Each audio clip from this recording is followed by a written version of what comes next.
کر سکتے تھے۔ ایک اور بات بھی مجھے جاننے کو ملی ہے اور نالج ہے، اور یہ جاننے کو ملی، حافظ صاحب جگر کیا کرتا ہے؟ مشہور کیا ہے؟ جگر کیا کرتا ہے؟ خون بناتا ہے نا، یہ مشہور ہے۔ ہاں جی مشہور ہے، لیکن یہ بات بھی کل جاننے کو ملی ہے کہ جگر جو ہے وہ پہلے 3-4 مہینوں میں ہی خون بناتا ہے، اس کے بعد خون بنتا ہے بون میرو سے۔ ہیں بھئی تاثرات ہیں ڈاکٹر صاحب کے ریڈی ہیں؟ چلیں پہلے وہی دکھا رہے تھے ناظرین کو، جگر کے حوالے سے ہی مدنی پھول ہے اور ڈاکٹر صاحب کی ماشاءاللہ ان کے ہیں، آئیے سنتے ہیں۔ صلو علی الحبیب صلی اللہ تعالی علی محمد صلی اللہ علیہ وسلم۔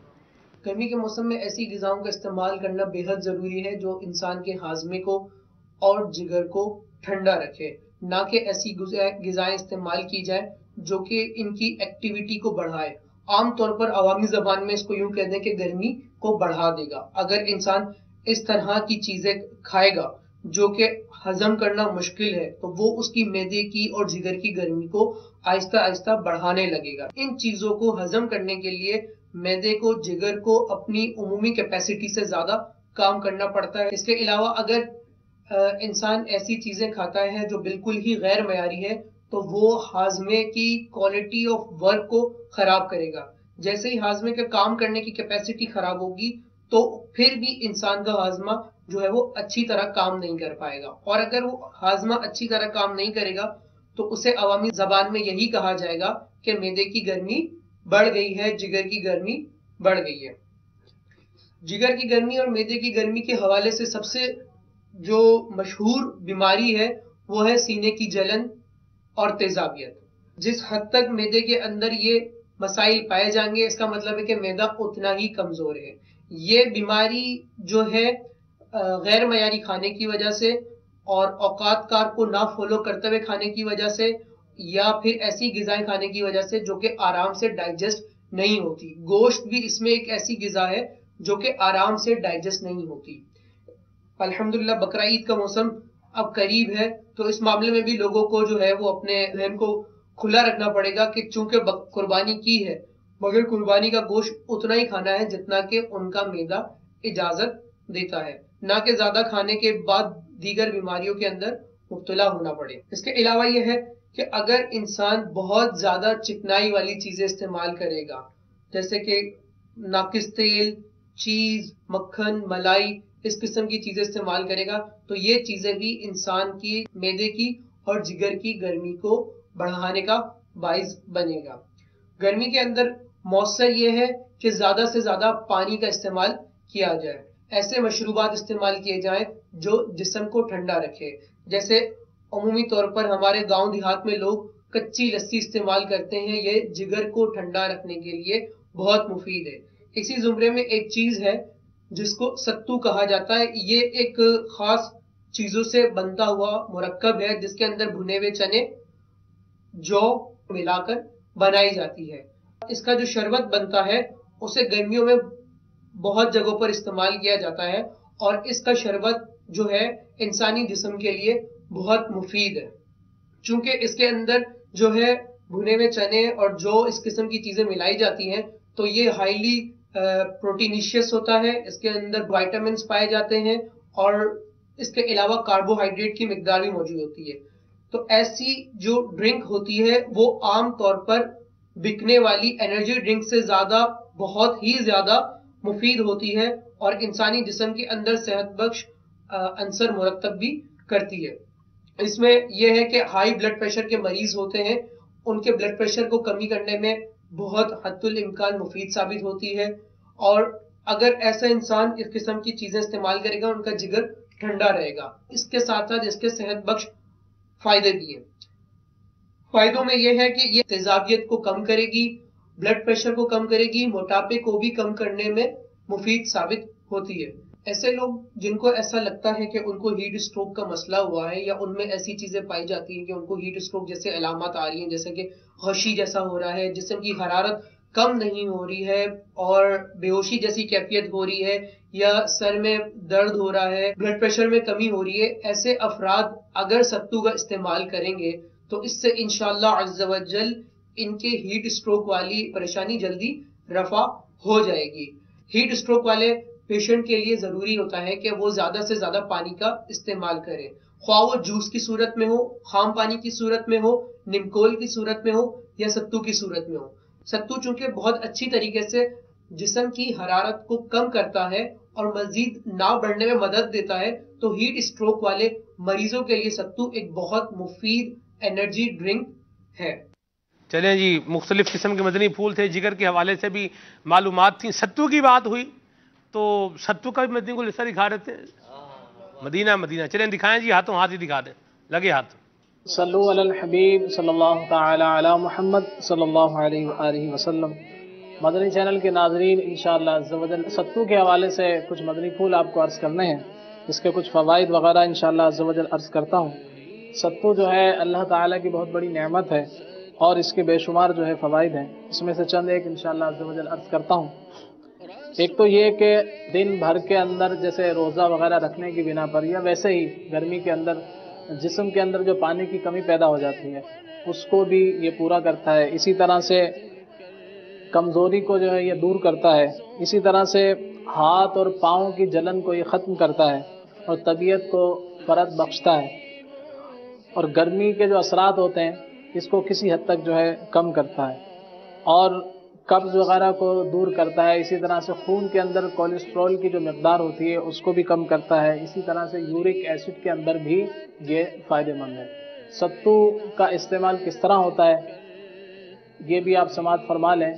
یہ دیکھ رہے ہیں آپ جو شریف، تو جو کو سب سے پہلے جو ہے کچھ دیر بھونا جاتا ہے، جب یہ براؤن ہو جائے، کچھ پک جائے، تو اس کے بعد اس کو جو ہے کسی چکی وغیرہ سے یا گھر کے اندر اس کو پیس لیا جائے، پیسنے کے بعد جو ہے آپ سمجھ لیں کہ ستو تیار ہے۔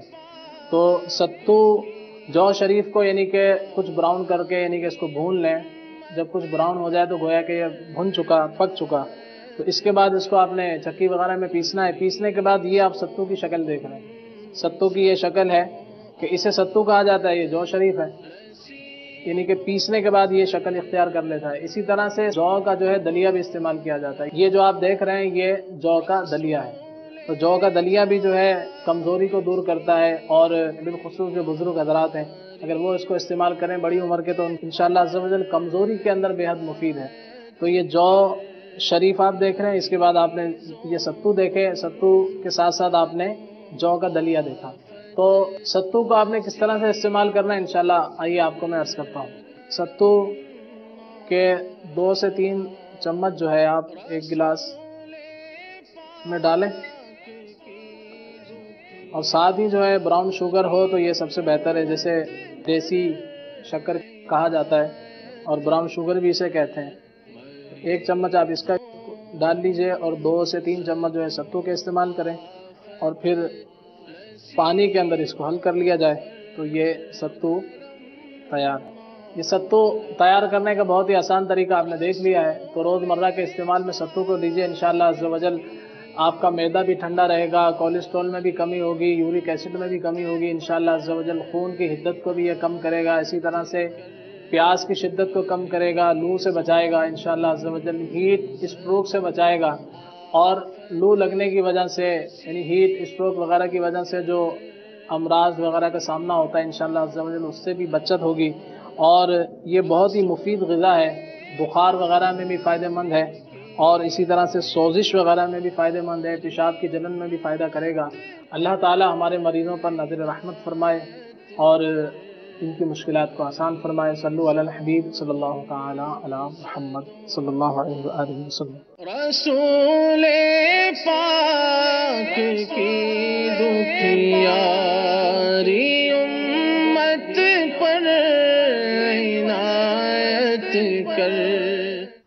چلیں جی ماشاءاللہ عبدالخلیل بھائی، یہ ماشاءاللہ رمضان میں ریکارڈنگ دی تھی آپ نے غالباً، یہ رمضان شریف میں گرمی بھی زیادہ تھی، تو اب بھی گرمی تو ہو ہی جاتی ہے، دن میں بھی کافی گرمی مطلب بعض اوقات ہو جاتا ہے معاملہ گرمی کا، اللہ رحمت فرمائے۔ عبدالخلیل بھائی یہ آپ نے فرمایا چکی میں پیسنے پڑیں گے، یہ اب جن کے گھر میں چکی نہیں بیچارے وہ مسکین کیا کریں گے؟ مسکین نہیں، بڑے بڑے امیروں کے گھر میں چکی نہیں ہوگی، ہو سکتا ہے کسی مسکین کے گھر میں تو ہو، امیر کے گھر میں نہ ہو۔ چکی نہ بھی ہو تو اور بھی جیسے چیزیں پیسنے کے لیے گھر میں جوسر وغیرہ کے ساتھ ایسی چیزیں آتی ہیں، اس کے اندر بھی اس کو پیسا جا سکتا ہے۔ اور دوسرا یہ ہے کہ چکی میں پیسنے سے مراد یہ نہیں ہوتا کہ آپ نے اپنے گھر میں چکی لگانی. اچھا اچھا اچھا، کیا ہوتا ہے مراد اس سے جی؟ سوال ہے کسی سے. اچھا پسوا، مراد اس سے یہی ہوتا ہے کہ جہاں چکی ہے وہاں چلے جائیں. وہاں چلے جائیں. ٹھیک ہے، چلے جی مدینہ مدینہ.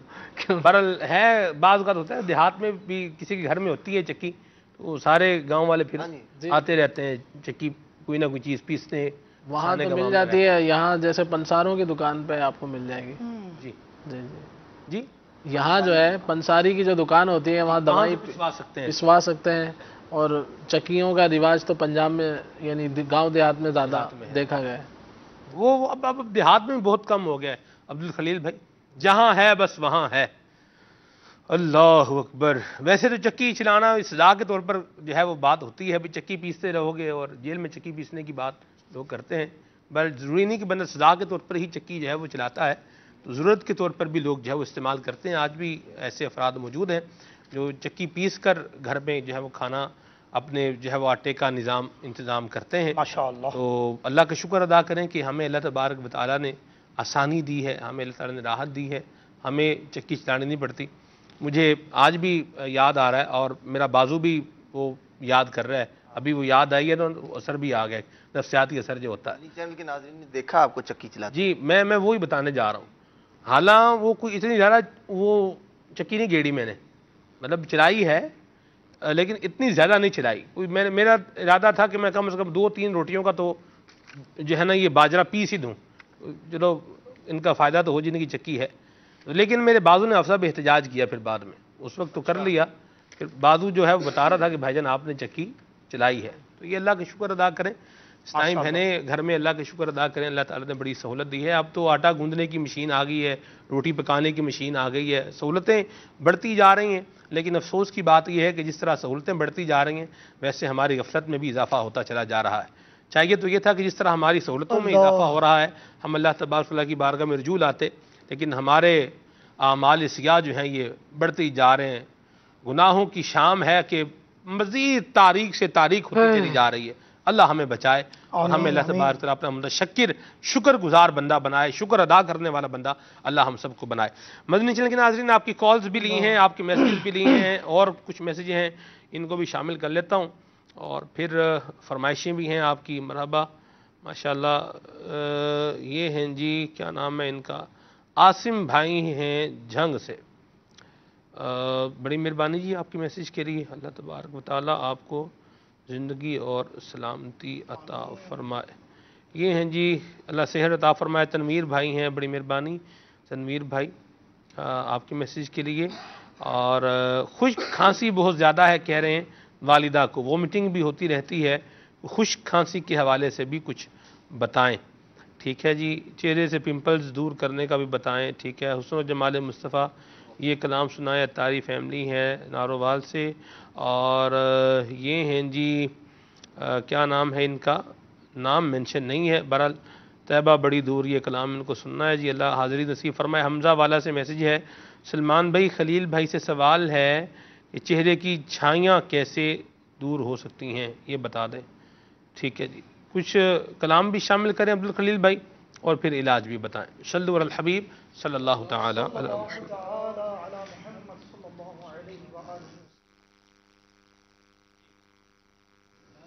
سے پہلے عرض کرتا ہوں، میرے خیال سے مائک میں کوئی پرابلم ہے، آپ یہ ہینڈ مائک میں بتا دیں. صلو علی الحبیب صلی اللہ تعالی علی محمد صلی اللہ علیہ وآلہ وسلم. کسی بھی طرح کی الرجی ہو، خشکی ہو یا خارش وغیرہ ہو، چہرے پر ہو یا جسم میں کہیں بھی ہو، تو انشاءاللہ عز و جل یہ جو شاندہ آپ کو عرض کر رہا ہوں یہ آپ پی لیا کریں بنا کر، تو کچھ دنوں میں انشاءاللہ خارش، الرجی اور یہ چہرے وغیرہ کے معاملات ٹھیک ہو جائیں گے انشاءاللہ عز و جل. عشبہ مغربی کے نام سے جو ہے ایک جڑی بوٹی آتی ہے، عشبہ مغربی، یہ آپ نے 6 گرام لینی ہے. نمبر 2 منڈی بوٹی، منڈی بوٹی یہ چھوٹے چھوٹے بیر کی طرح ہوتے ہیں، 6 گرام یہ لے لیں. اور نمبر 3 اناب 10 دانے، اناب 10 دانے. دوبارہ سماعت فرما لیں. عشبہ مغربی 6 گرام، منڈی بوٹی 6 گرام اور اناب جو ہے 10 دانے. اب اس کا طریقہ کار کیا ہے؟ وہ یہ ہے کہ تمام دوائیں ایک گلاس پانی میں اچھی طرح ابال لیں. ابالنے کے بعد جب ایک گلاس پانی جب اچھی طرح ابلے گا تو جب آدھا گلاس رہ جائے، تقریباً 1 کپ کے قریب رہ جائے، تو اسے چھان کر جو ہے پی لیجئے اور صبح و شام 2 بار اس کو استعمال کر لیں. یہ بھی ہو سکتا ہے کہ صبح جو آپ نے جوشاندہ بنایا اس کو جو ہے آپ پی لیں چھاننے کے بعد، اور یہ جو دوائیں ہیں اس کے اندر دوبارہ 1 گلاس پانی ڈال کے رکھ دیں، اور شام میں جو ہے دوبارہ اس کو پکا لیا جائے اور پھر دوبارہ پی لیں، اور پھر یہ جو دوائیں ہیں اس کو آپ پھینک دیں، یعنی کہ یہ قابل استعمال نہیں رہیں گی. تو انشاءاللہ عز و جل ہر طرح کی جو ہے خارش، الرجی وغیرہ، اور سردیوں میں بھی بعضوں کو جو ہے الرجی وغیرہ ہو جاتی ہے، خشکی ہو جاتی ہے، انشاءاللہ وہ بھی اس سے دور ہوگی. صلو علی الحبیب صلی اللہ تعالی علی محمد صلی اللہ علیہ وآلہ وسلم. بال لمبے کرنے کا ایک مختصر نسخہ یہ ہے، گھریلو علاج، کہ آملہ جو آتا ہے آپ خشک روٹی تو نہیں کھا کے آئے ہوں گے، میرے صبح ناشتہ تو نہیں کر کے آئے ہوں گے؟ ناشتہ نہیں کیا؟ ناشتہ کیا نہیں کیا ہے تو بتائیں. ایسے یہ تو سوال کرنا بھی کوئی ناجائز تھوڑی ہے، فضول بھی نہیں ہے. کیوں میں کر رہا ہوں اس کے پیچھے ایک ہے، کیوں کر رہا ہوں. یہ بتا، ناشتہ کر کے آئے ہو؟ ابھی ناشتہ بھی نہیں کیا ہے، نیند بھی پوری نہیں ہے. ایسے ناشتہ بھی نہیں کیا اور نیند بھی پوری نہیں ہوئی. حضور آپ اچھا سوئے ہیں یا نہیں سوئے رات میں، یہ تو بتائیں. تھوڑا سا سوئے ہیں نا. Some thing is better than nothing. آپ نے بھی ناشتہ نہیں کیا، میں نے بھی نہیں کیا، ٹھیک ہے. اچھا آپ تھوڑا سا سوئے ہیں، میں تو نان سٹاپ جو ہے وہ جاگ رہا ہوں، ٹھیک ہے. تو آپ تھوڑا سا مسکرا کر تو بتائیں، ناظرین بیچارے یہ تو دیکھیں آپ کی زیارت بھی کریں، ماشاءاللہ ہنستے ہیں مسکراتے، کتنے اچھے لگ رہے ہیں آپ. اضحک اللہ سنک، اللہ آپ کو ہنستا مسکراتا رکھے. آمین آمین. جی صلو علی الحبیب صلی اللہ علیہ وسلم. صلی اللہ تعالی علی محمد صلی اللہ. ایک تو مختصر نسخہ یہ ہے کہ آملہ آتا ہے خشک آملہ، ایک ہوتا ہے اس کا مربع، ایک ہوتا ہے خشک آملہ. تو اس کو جو ہے آپ لے لیجئے، اس کی جو گٹھلیاں ہوتی ہیں وہ نکال لیں. گٹھلیاں نکالنے کے بعد آپ اس کو پسوا لیں، اور اس میں حسب ضرورت جو ہے پانی ملا لیں، گاڑھا سا لیپ بن جائے گا. لیپ بنانے کے بعد جو ہے اس سے تمام بالوں کی جڑوں میں جو ہے اچھی طرح لگا لیا جائے، اور پھر اس کو جو ہے کچھ دیر بعد دھو لیں. تو یہ آسان سا ایک طریقہ ہے. اور ایک طریقہ یہ ہے بالوں کے لیے کہ 250 گرام تقریباً 1 پاؤ یہی آملہ خشک آملہ، اور سکہ کائی ایک جڑی بوٹی آتی ہے، اور ایک میتھی دانہ. یہ 2 چیزیں، یہ میتھی دانہ اور سکہ کائی 125 گرام، یعنی کہ آملے کا ہاف، آدھا پاؤ. تو یہ آپ پیس لیں اور اس کو محفوظ جیسے برنی وغیرہ میں رکھ لیں. کرنا اس کا یہ ہے کہ 2 چمچے حسب ضرورت جو ہے رات میں پانی میں بھگو دیں، اور پھر صبح جو ہے اس کو چھان لیجئے. چھاننے کے بعد یہ جو پانی ہوگا اس سے جو ہے سر کو دھو لیا جائے. صحیح. تو یہ ہفتے میں اگر کم از کم 1 بار بھی عمل کر لیں گے تو انشاءاللہ اس سے بال گرنے بھی بند ہوں گے، اور بال انشاءاللہ عز و جل لمبے بھی ہونا شروع ہو جائیں گے. ویسے یہ جو آپ بتا رہے ہیں آملے کا اچار بھی ہوتا ہے میرے خیال سے. آملے کا اچار کھایا سب آپ نے؟ میں نے تو کھایا ہوا ہے. مربع تو کھایا جی. مربع، اچار نہیں کھایا. اچار آملے کا اچار یاد کوئی آپ نے کھایا؟ شاید کھایا ہوگا. دسترخوان پہ آتا ہے نا تو کھایا ہوتا ہے، لیکن وہ پتہ نہیں ہوتا کہ وہی پتہ نہیں. یہی ہوتا ہے. یہ بات بھی صحیح فرما رہے ہیں. بہرحال سب آملے کا اچار ہی بڑے مزے کا ہوتا ہے. سبحان اللہ. چلیں جی، بہرحال نسخہ آپ بتا دیا ہے عبدالخلیل بھائی نے. کلام بھی شامل کرنا ہے، اور عبدالخلیل بھائی سے کوئی کلام بھی جو ہے یہ سن ہی لیتے ہیں. سنا دیں ابھی کوئی 1-2 کلام سنا دیں. الحمدللہ. یہ کہہ رہے ہیں پسینہ زیادہ آتا ہے، اس کا کوئی علاج بتائیں. یہ بھی اس پر مدنی پھول دے ہی دیں. ویسے میں آپ کو ایک بات بتاؤں، مزے کی بات اور نالجیبل بات، اللہ کرے ہم اس کا مصداق بن جائیں. علامہ ابن حجر رحمہ اللہ نے الزواجر اقتراف الکبائر میں لکھا ہے کہ زیادہ پسینہ آنا یہ ایک خوف خدا کی علامت بھی ہے. بعض اوقات خوف خدا کی وجہ سے بھی بندے کو زیادہ پسینہ آتا ہے. تو بہرحال اللہ کرے اللہ کا خوف نصیب ہو ہمیں. لیکن یہ زیادہ پسینہ آنا بعض اوقات بیماری بھی ہوتا ہے. اللہ محفوظ فرمائے.